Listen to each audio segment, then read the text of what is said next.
eu gosto muito de um livro, eu acho que o Thiago já cansou de ouvir eu falar desse livro aqui.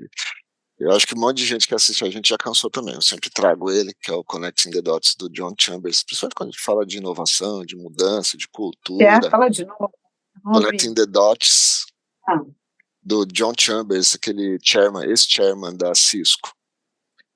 E, ele fala nesse livro que o mundo está mudando, né?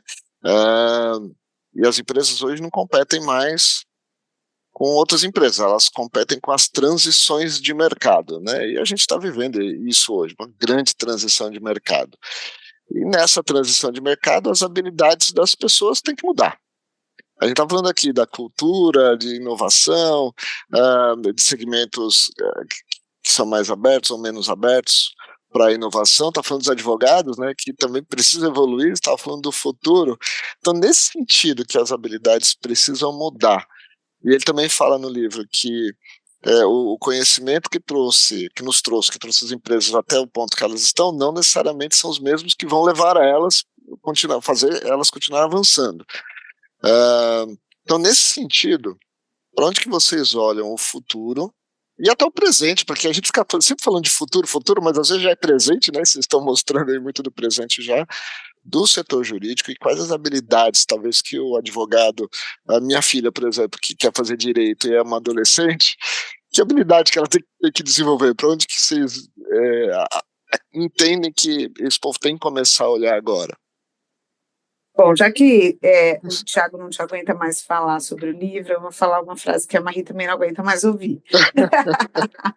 Mas eu sempre dou esse exemplo, que é que quando eu comecei a advogar, o grande valor do advogado era saber os artigos da lei de cor, né? Nossa, ele é um ótimo advogado, ele sabe os artigos da lei de cor. Depois que veio o Google, todo mundo tem acesso a todos os artigos da lei em um clique. Então, você Ele teve uma precisa ter só um celular e uma democratização, conexão funcionando. uma Doutor Google. democratização desse conhecimento. Exato. E aí quer dizer que não precisa mais de advogado? Não. Você não precisa mais do advogado que sabe só a lei de cor. Mas você continua precisando do Claro. advogado. Então, o uso dessas ferramentas eu vejo que vai se dar da mesma forma. Quer dizer que não vai ter mais trabalho jurídico, não vai mais precisar de advogado? Claro que não. A gente só vai precisar de outras habilidades, né? Então, o advogado, eu acho que o grande papel do advogado é ter empatia, é realmente entender e conseguir traduzir a dor do seu cliente e conseguir ajudar ele. E eu acho que isso independe se você tem a utilização de uma ferramenta que vai te ajudar, né, na prestação de serviço jurídico ou não. Então, eu acho que talvez o advogado vai até retornar um pouco mais para as origens, no sentido de ter que ser cada vez mais humano, cada vez mais empático, cada vez mais olhar no olho do cliente e entender o que ele está procurando e como ajudá-lo. Então, eu não acho que a gente tem que ter medo da tecnologia, ao contrário, eu acho que a gente tem que ver a tecnologia como um aliado. Eu não acho que a gente vai perder trabalho jurídico, eu acho que a gente vai mudar a forma como vai se dar a atuação do advogado. Tem algumas Se pudesse coisas. complementar.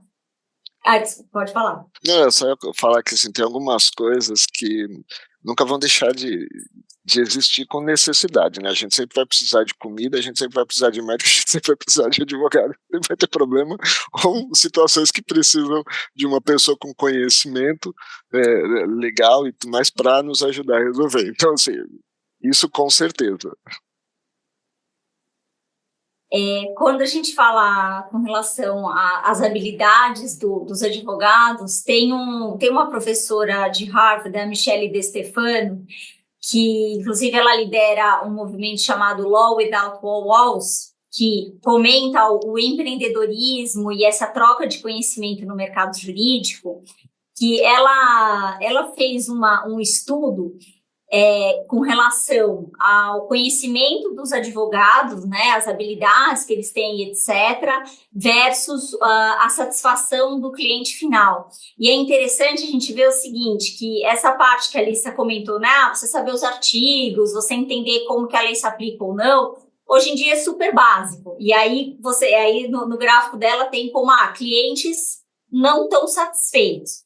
E aí depois, conforme você vai subindo o delta que ela explica no livro dela, é interessante que ela fala o seguinte, olha, se você adiciona um conhecimento de gestão de projetos, tecnologia, liderança, a parte de conhecer o negócio do cliente, você já aumenta o grau de satisfação desse cliente final.